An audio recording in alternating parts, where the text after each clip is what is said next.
Today I want to show you how to use the Yoast SEO plugin and how you can optimize your blog posts for SEO, search engine optimization. So this is an amazing plugin I use literally every single time I write a blog post. So we are here in our sample blog and in the plugin sections where I want to go and add the plugin. So I'm going to go add new and I want to search for here the Yoast SEO plugin. This one. You can see it's like over 1 million times activated. And I want to press install now and activate. So we're now back in the plugin sections and you can see that we have now activated the Yoast SEO plugin. So how does our blog posts change when we have activated this plugin? So maybe I want to create a new post and I go to post, add new. So this is where I can write my new blog posts. And if I scroll down to the end, you can see that now this box with different input section appeared. So this plugin introduces this section where we have here 2 input factors which we are going to work with. First of all, we have the readability. Now the readability is all about how good and how well people can read your blog posts and how easy it is for them to understand. Plus we have the keyword section where we can select a focus keyword, which is used, for example, by Google and other search engines to rank your blog post on their search engine results. So you can see they give here different problems and improvements. So once you've written your text, we're going to talk about how you can use those different texts that they wrote down and kind of ideas how you could improve your text for readability and SEO, and how you can solve different problems that you have in order for you to have a green readability and a green SEO. So not needs improvement, but good, for example. So what I usually do is I write my blog posts in Word because it's just easier for me to kind of edit the stuff. So I've written a blog post about the 7 tips how branding will help your blog awareness. So I'm going to take this and copy paste it into my editor here, as you can see here. So this is how the blog post looks like that I have created in Word and just copy pasted in here. Now, Yoast SEO analyzes the text that I have just imported onto different factors, the readability and your SEO. So I want to start with readability and what this means. So if we click on readability, we can see here different things that are good or bad about the text that I have imported. So you can, for example, see here that the text is considered fairly easy to read. So that's something good. So it analyzed my text and it's like, for example, sentences are not too long. The language that I have used is easy to read. Or you can see that none of the paragraphs are too long. Or for example, that 0 of the sentences contain passive voice. But for example, if we look at none of the paragraphs are too long, you can see that I have created a lot of paragraphs already. That's because I know that WordPress and Yoast and search engines and people in general love to have a really structured way of reading a blog post. But what if, for example, if I combined this text into one single paragraph, something like this? And I would go down and see what happened. So you can see that the good score I had on paragraphs has disappeared and has moved to the problem area. You can see it says here, one of the paragraphs contains more than the recommended maximum of 150 words. Now you can even click on that little eye icon and go and see where the problem is. You can see it highlighted this area that I just kind of put together. So if I create the paragraphs again, such as like this, or something like this. So I divide the text back in paragraphs, and you see that it now immediately moved back to green. Now, depending on how much problems, improvements, and good results you have, you can see that the readability changes. So before, when this was in the red zone, we had improvements necessary and not okay. But the ideal idea would be that readability and SEO would be good. So we want to solve these problems to get into that green zone, so people can read our blog posts very easily and enjoy our content. So here it says, for example, the text does not contain any subheadings. Now, as you can see here, I've done headings, but the problem is if you are importing text from Word, WordPress doesn't see it as headings. You have to define it. So I'm going to take away my heading here and enter it as my title.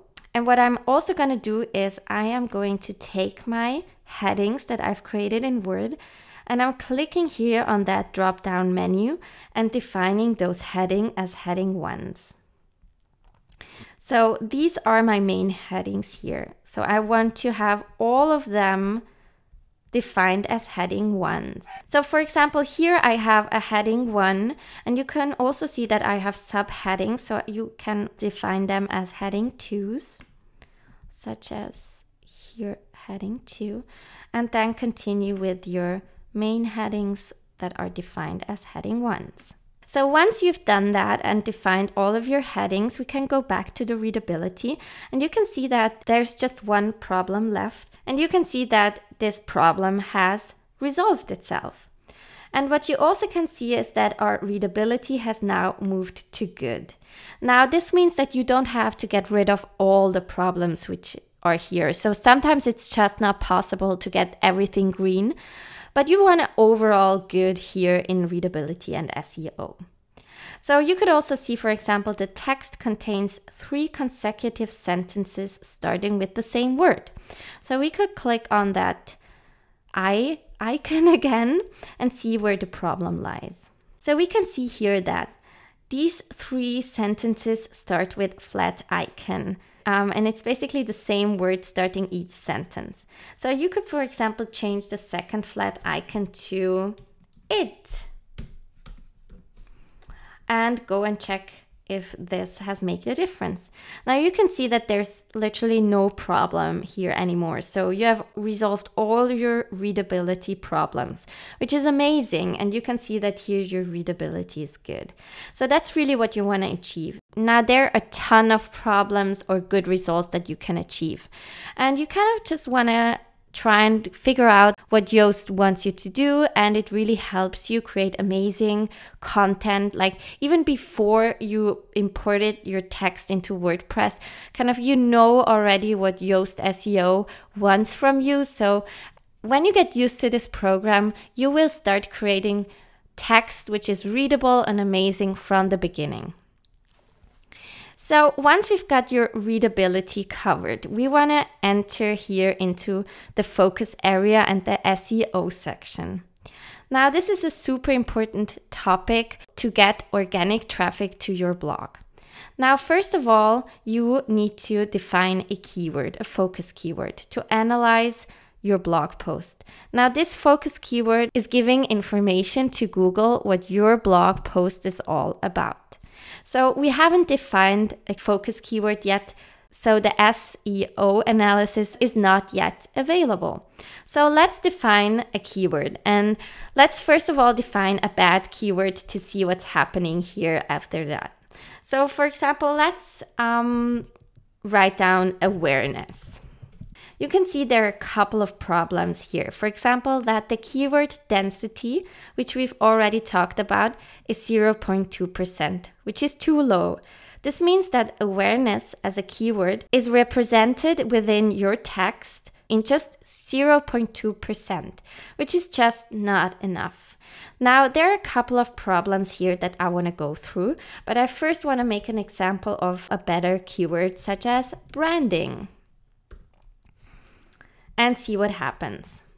Now, every time you change your keyword, you probably will have different problems, improvements, and good results. So for example, you see now that the keyword density is 1%. Now, this is such an important thing that you start thinking about your keyword before you even write your text, because it's kind of annoying if you have to go back and add that keyword to text which is already written. It's not impossible, but it's just an additional step. So keep in mind what kind of keyword you want to have and then naturally include it within your text. So you can see that there are a couple of good things. So also that the length of 1,200 words is nice. Your title has a nice length, and that you have not used your keyword before. But you also have a couple of improvements. So for example, you have not used the focus keywords in any of your subheadings. So we've already defined our subheading here. So for example, consistent social media, but we have never used branding the word in one of our headlines. So we could, for example, rewrite that title to my favorite design tools for branding.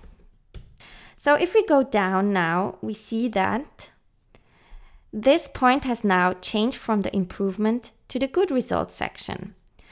It now says the focus keyword appears in 1 out of 10 subheadings in your copy. Now you could even include it in more than 1 subheadings, but Yoast SEO is happy with this result.